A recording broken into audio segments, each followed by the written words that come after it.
Good morning, Unity family.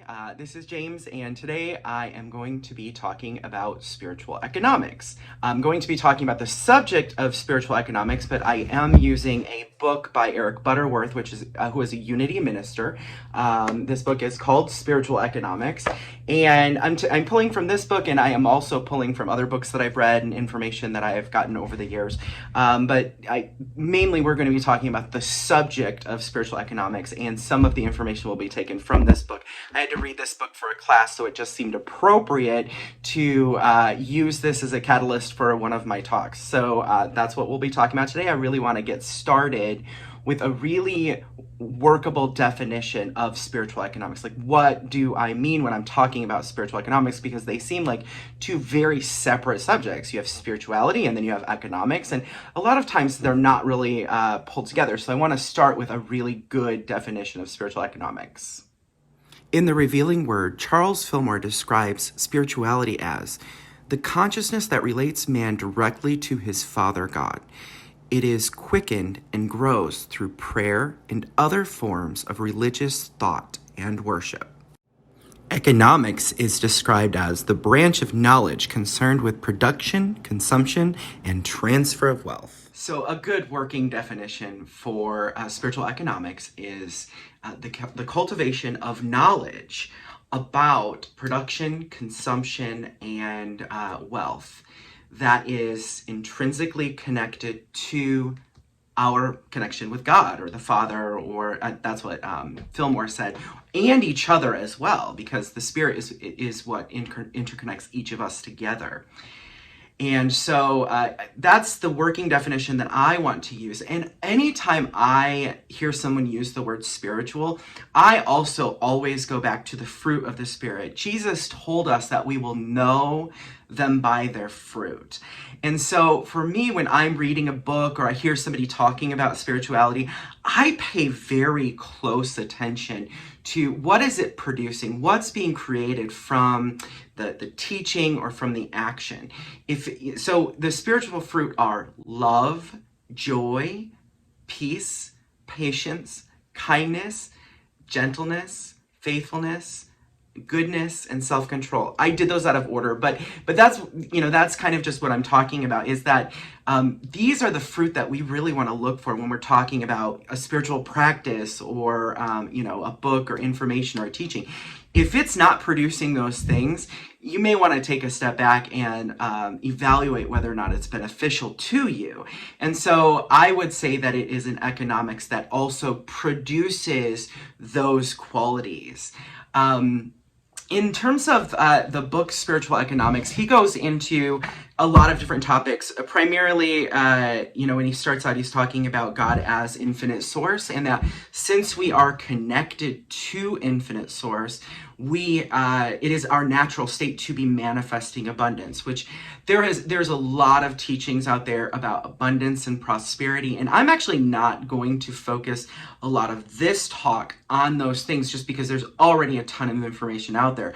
I actually want to focus on the dynamic of spiritual economics related to our own interconnectedness with each other, because I really believe that that's one of the things that in this time in history is the most important, particularly since we've focused so much of our attention on capitalism, which isn't a bad thing. I want to be very careful in how I talk about capitalism, because I don't believe that it's a bad thing, but I do believe that true spiritual economics is not a system that's going to leave a whole bunch of people behind, because it would be a reflection of the Father, and the Father, includes all of us.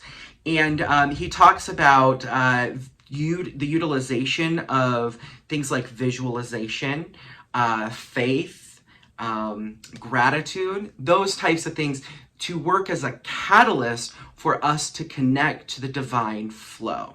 Now, I primarily want to talk about the crisis that we're in right now in human history. And I actually want to use his explanation of crisis. So he talks about crisis in this book, and he talks about how economic forecasters will, forecast these dire circumstances into, through the media and such. And it's not that they're wrong or bad, it's that he he recommends that we look at it from a spiritual perspective, to that anything that's going on in the economy, in the world, that we always bring that back to infinite source and the capacity for us to channel those fruits of the Spirit. Now, he doesn't use that specifically, but that's what I would recommend. He uses the word crisis in the way that the Chinese word is written. So in the Chinese word of crisis, that's translated into crisis, it is actually a compound of two different words. One of the words is trouble, but then the other word is opportunity. And so what Butterworth is saying in the book is that when we are facing a crisis, yes, it may be challenging, but that we are to bring the opportunity. This is an opportunity to birth a new reality. And with coronavirus and different things that are happening in our economy and in our political scene, this is an opportunity for us to birth a new reality. And I actually want to read something from the book, Spiritual Economics. In the book, Butterworth quotes the French priest Teilhard de Chardin. There is now incontrovertible evidence that mankind has just entered upon the greatest period of change the world has ever known. The ills from which we are suffering have their seat in the foundation of human thought. But today something is happening to the whole structure of human consciousness. A fresh kind of life is starting. In the face of such an upheaval, actually shaken by it, no one can remain indifferent. Swept along by the tide of affairs, what can we do to see clearly and act decisively? No matter what reactions we may have to the current events, we ought to first reaffirm a robust faith in the destiny of man. How appropriate was that for what's going on right now in our world? Especially when he says we ought first to reaffirm a robust faith in the destiny of man. And that's the biggest part, is that our viewpoint of what's going on actually matters. It actually contributes to the events of the world. Our consciousness unites with whatever, when we are meditating and praying or just even thinking, if we're just in a state of panic watching the news, we're connecting to everyone on the planet that has that particular consciousness. And that creates the trajectory and momentum for the future. And so remembering the destiny of man is such an important and integral part of abundance, not just for ourselves, but for everyone around us. And like I said, that's mostly what I really want to talk about today is how are we impacting our communities? We just had an election, and elections are great, and so presidential election is a big deal. But I think sometimes we get caught up in the idea that there's such a thing as a political savior. And it doesn't even really matter what side you're on. That, if we just elect the right person, things will be better. And certainly elections have consequences. I'm not saying that. But I am saying that all real substantial change that happens in our world, particularly related to quality of life for a community, happens on the community level. It's never going to happen at a level, 4 or 5 times removed from us. It's always going to happen on the level of community, interacting with each other and that sort of thing. And personal responsibility is a major part of that as well. Responsibility just means the ability to respond, right? But we have to take responsibility for our own expressions within the economy and how those expressions impact other people. And there's no such thing as being passive in this. We are all contributing to the trajectory of the planet, whether through consciousness or whether through action, which is consciousness in action, essentially. So, but that's the one thing that we need to remember, is that we are responsible not only for our own abundance, but in one of the parts in spiritual economics, he talks about collective poverty and how to deal with collective poverty in our communities. And so, it matters how we're actively participating and engaging. And I will let you know that if you make the assumption that you're just going to elect the right person and they'll fix everything. That's really not how it's going to work. It really, true transformation first takes place with us as individuals, where we are in the flow of abundance. We're in the flow of unlimited potential being made manifest through us in our own economic reality, in our own economic world, and then allowing that to affect the people around us and things around us. And I'll just give you one example from my own personal life and how this works, because I don't, when it comes to abundance and prosperity, I don't really believe it's just about money. I believe it's more about our state of consciousness, simply because there have been times in my life where I didn't have any money and everything was provided for me.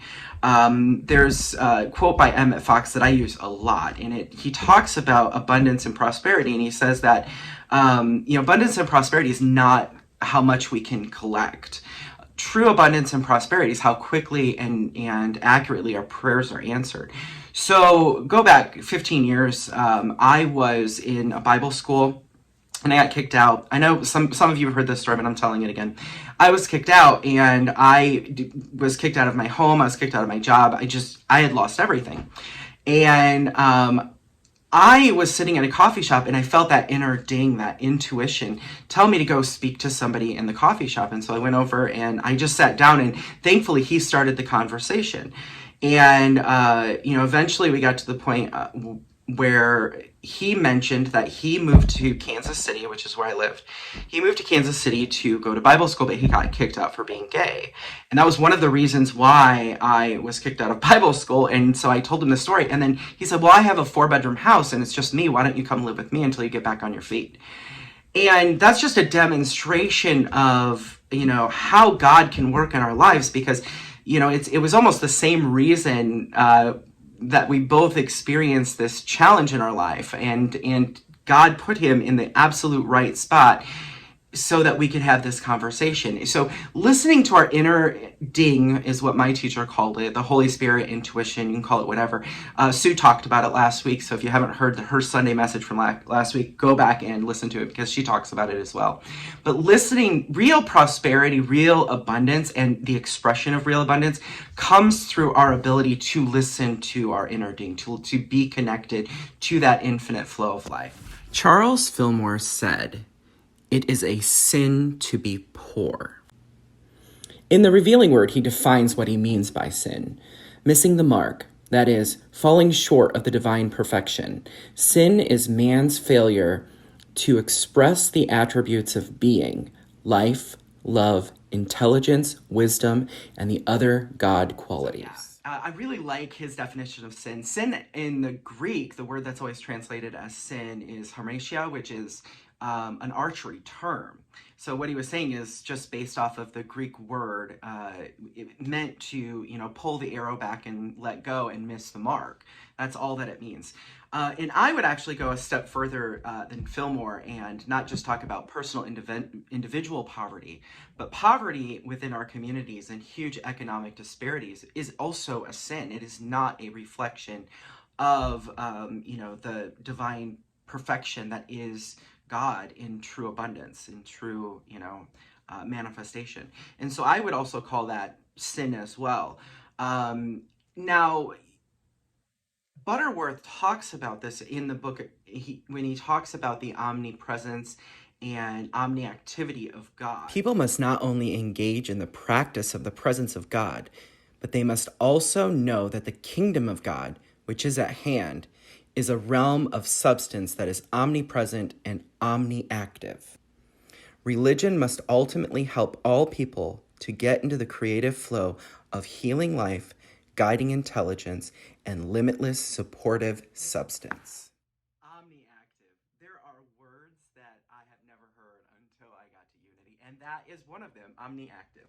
Anyway, so yeah, what he's saying here is that it's not just manifesting the presence of God for ourselves. We are literally calling forth a kingdom. Thy kingdom come, thy will be done on earth as it is in heaven. It is transformative, not just for ourselves. It is transformative for everyone that encounters us. And that's how it's meant to be. And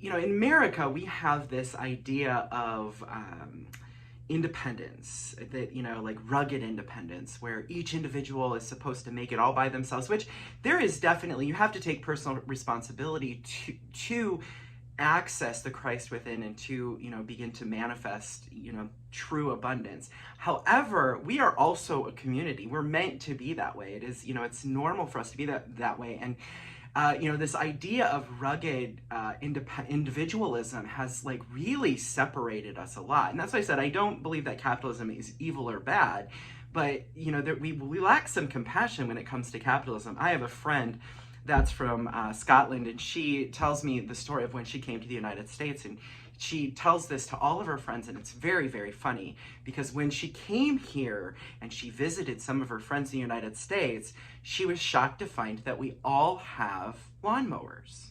It's just, in that part of the world, it's unfathomable. It doesn't make sense. It doesn't make sense that every individual person would have their own lawnmower in a community. It just, if for them, they have a shared lawnmower, they only use it 15 minutes a week, and they mow their lawns, and that's it, but for us, it just seems so normal because we're so independent. Like, well, of course we have to have our own lawnmower, our own shears. We have to, we just do everything, and it's just about us. And I really believe that COVID and the situations that we're experiencing in our world right now, first of all, I don't believe that the federal government's going to be able to fix everything. And secondly, this is really an opportunity for us to understand and begin to practice our interdependence. And not just going out and doing things. That's part of it. But another part of it is our own consciousness and how we're interacting with the world around us. In our own thought patterns when it comes to things like poverty, what is the thought that we have when we see someone on the streets, or we see someone, who's really having a difficult time financially? What is the initial thought, and it matters. It reminds me of one of the things that Louise Hay used to say a lot, is she would talk about, what is your response if one of your friends lets you know that they've been diagnosed with cancer? What is your thought pattern? And actually think about it, like, well, how do I respond to that sort of thing? Because there is a temptation to go, oh, you poor thing, oh, that's awful, and that's really not the kingdom. The truth of the kingdom is that the health of God exists in that person. The divine physician is intrinsically a part of that person. And, do we immediately go to the limitation? Of course we're empathetic to what's going on, but we also are the channels of infinite potential. Those of us that are the Christ on this planet, we are the channels of infinite potential. And it reminds me of a story about Saint Francis. There's a story of Saint Francis of Assisi, where the Pope invited him to the Vatican. The Pope said to St. Francis, "No longer do we have to say, 'Silver and gold have we none.'"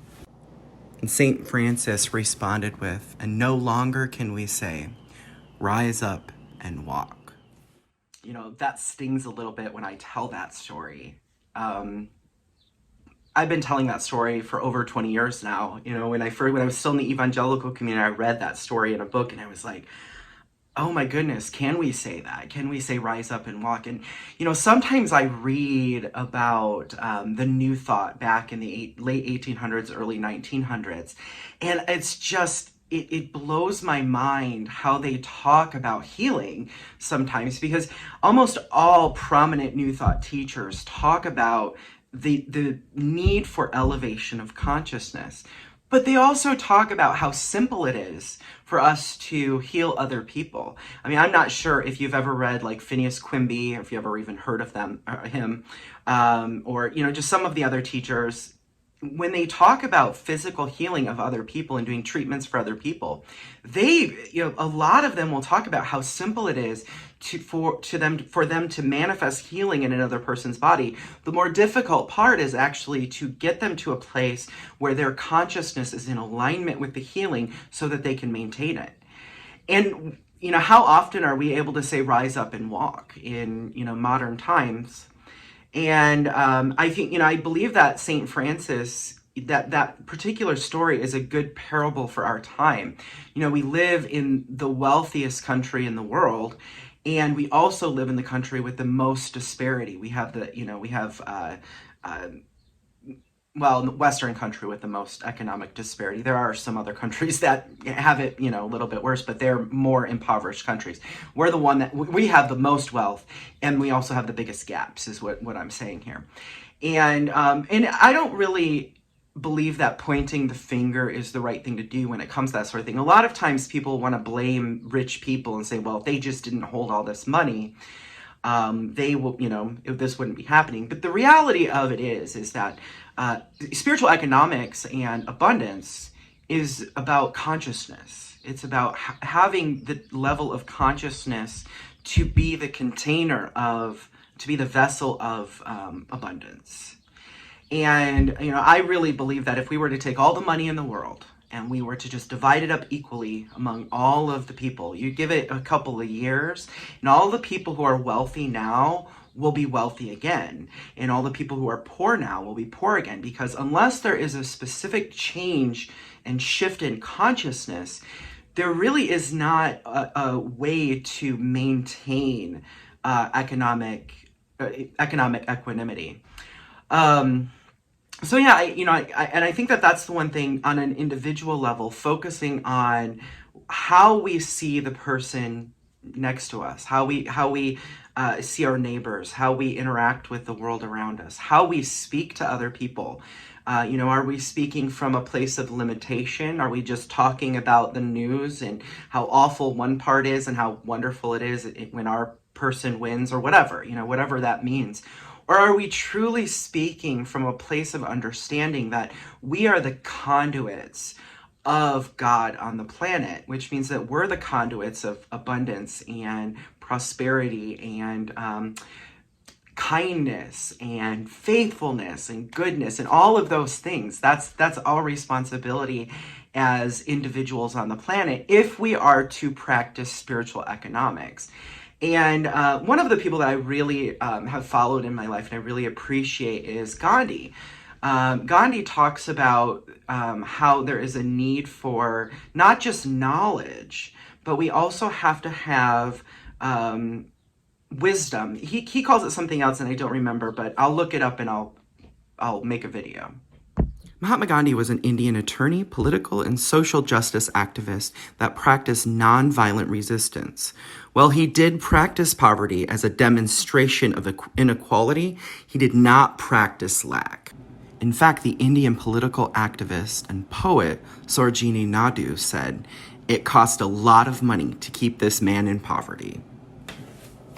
In the book, The Principles of Nonviolence, Mahatma Gandhi said, "The idea that economics is a verifiable science is one of the greatest evils ever foisted upon the human mind."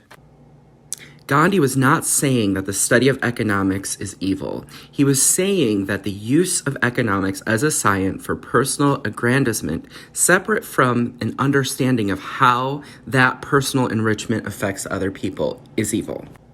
As dangerous as a little knowledge is, even more dangerous is much knowledge without a strong, principled character. That's what we need, a strong, principled character. And, that's what the discussion of spiritual economics is all about. It's the merger of the knowledge about wealth and abundance and prosperity with the principles that we get from a spiritual practice: love, joy, peace, patience, kindness, goodness, etc. And it really, this is all about personal responsibility, how we view impoverished people, how we view our own financial situation, how we engage with people. It's not just about knowing the right things so that we can accumulate more stuff. That really doesn't help anyone. In fact, I work with all different kinds of clients in my consulting business, and I work with a lot of wealthy clients that make probably more in an hour than I make in a year. And I'm not jealous, I don't care, because I wouldn't trade my life with them for any reason. They're not happy people. And that's not saying that all wealthy people are miserable. There are a lot of really happy, wealthy people as well. But the thing is that the point to that is having stuff, having more stuff is not what makes us happy. And uh, and sometimes we think that if we just have enough money in the bank to, pay for the rest of our lives, that we could just relax.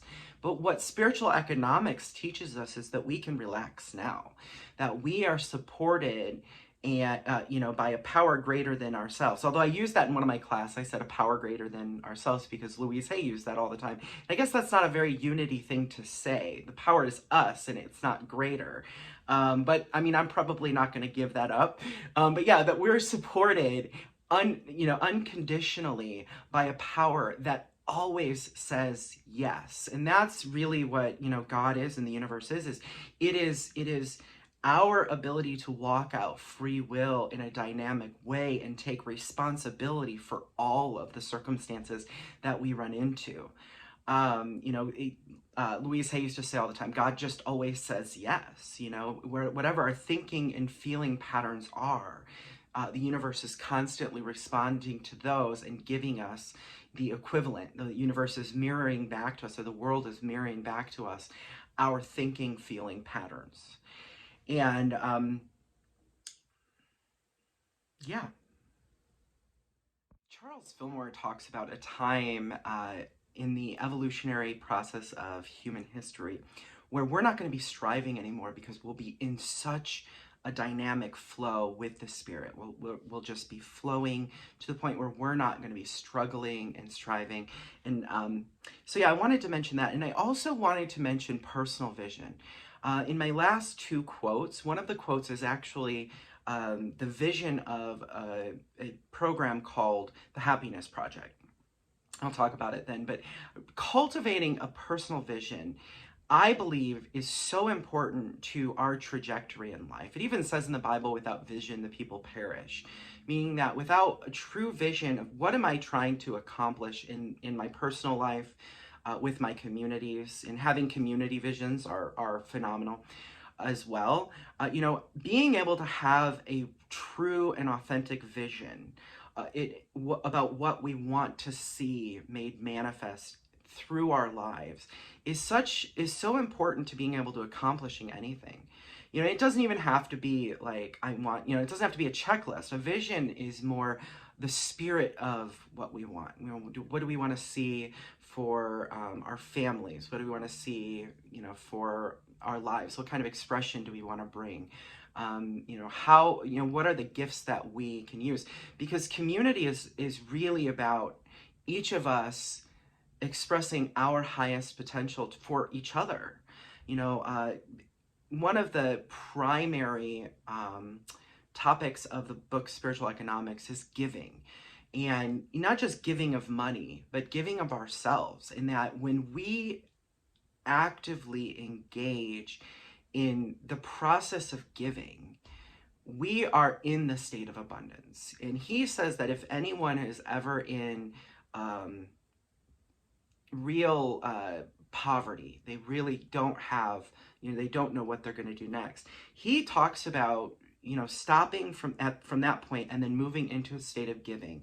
And he says that everyone, regardless of where they're at, they can give something. And then that will create the trajectory and the flow. And I told this story last time I talked, but I want to tell it again. Louise Hay, a lot of people look at Louise Hay and they think about Hay House. And if you're not familiar with Hay House or Louise Hay, Hay House is one of the largest, I think it is the largest, New Thought and New Age publishing companies. And it was started by a lady. She was in her 50s. And she wrote a book, and no one would publish the book, so she published it herself. And through publishing it herself, she helped other people publish books, and it turned into the largest publishing company of spiritual and New Thought books. But a lot of people focus on that dynamic, and they don't realize how she started. Louise Hay did not start with a publishing company. She did not start with lots of money. Louise Hay started with a support group for people with HIV and AIDS in California. She started in her apartment. She would have a few people gather in her apartment, and they would support each other, and they would speak life affirming things to each other, and they would sing songs together. And she made herself a servant to a community that wasn't served. This is when the US government would not even talk about HIV and AIDS. It wasn't even a discussion, and people were dying. A lot of people were dying. And the religious communities turned away from the people that were dying of HIV and AIDS. And Louise Hay stepped in and realized that that she had the opportunity to be of service. And it wasn't at a time of her life where she was, expressing a lot of abundance, but it allowed her to give. And from there, she wrote a book. And from there, she printed other people's books. And from there, it became a very large publishing company. And another thing that, when it comes to spiritual economics, another thing to remember is that there are no limitations. That we just start with what we have right now and trust that everything will be provided. We take a step and the universe will provide for us. So in Louise Hay's story, she outgrew, the group outgrew her little apartment. And so they were given a gymnasium, and they packed out the gymnasium. And each step of the way, everything was provided. And I can attest to that in many ways for myself, is that, in a lot of the things that I did, in Michigan, there was no real support system for LGBTQ people. And, it was a very, very conservative area. And so we started we started with, I think, 4 people, a very small group. And, one step after the other, everything was provided for us to be able to grow that group from just the 4 of us to the last meeting that we had, the last event that we had. There were over 1,200 people. And that's the thing that, we just have to take things one step at a time. And the way to do it is to have a vision, to know what we as individuals and what we as a community want to bring forth, want to manifest into the world. And our visions change. I know for me, my vision has changed many times.